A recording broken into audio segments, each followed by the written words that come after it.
TV सत्यमेव व्रतम। बहुपत्नीत्व हा आमदारकी रद्द करण्याचा आधार असू शकत नाही असं नमूद करून पालघरचे भारतीय जनता पार्टीचे आमदार राजेंद्र गावित यांची निवड रद्द करण्यास उच्च न्यायालयानं नकार दिला आहे। गावित यांनी निवडणूक प्रतिज्ञापत्रात त्यांच्या वैवाहिक स्थितीबद्दल खुलासा केला होता आणि हा खुलासा निवडणूक नियमांचं उल्लंघन ठरत नाही असंही न्यायालयानं गावित यांना दिलासा देताना स्पष्ट केलं आहे। पालघर येथील सामाजिक कार्यकर्ते सुधीर जैन यांनी गावित यांच्या आमदारकीला उच्च न्यायालयात आव्हान दिले होते। तसेच गावित यांचे दुसरे लग्न हिंदू विवाह कायद्यानुसार अवैध असून त्यांची दुसरी पत्नी रुपाली गावित यांच्याबाबत तपशील सादर करणं अयोग्य असल्याचा दावा केला होता।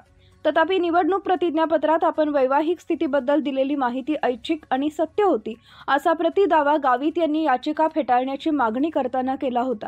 या प्रकरणाची सुनावणी मंगळवारी न्यायालयामध्ये झाली। गावित यांनी दावा केलाय की भिल्ल समुदायात बहुपत्नीत्वाला परवानगी आहे, जिथं दुसऱ्या लग्नावर कोणतंही बंधन नाही।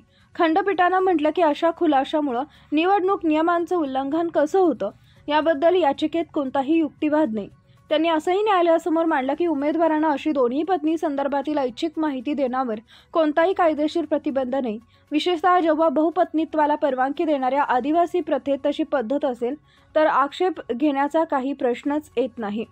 आदिवासी भिल समुदायाचे सदस्य असलेल्या गावित यांनी निवडणूक प्रतिज्ञापत्रात दोन्ही पत्नींचा पॅन क्रमांक, प्राप्तिकर परतावा, स्थितीसह सगळे तपशील उघड केले।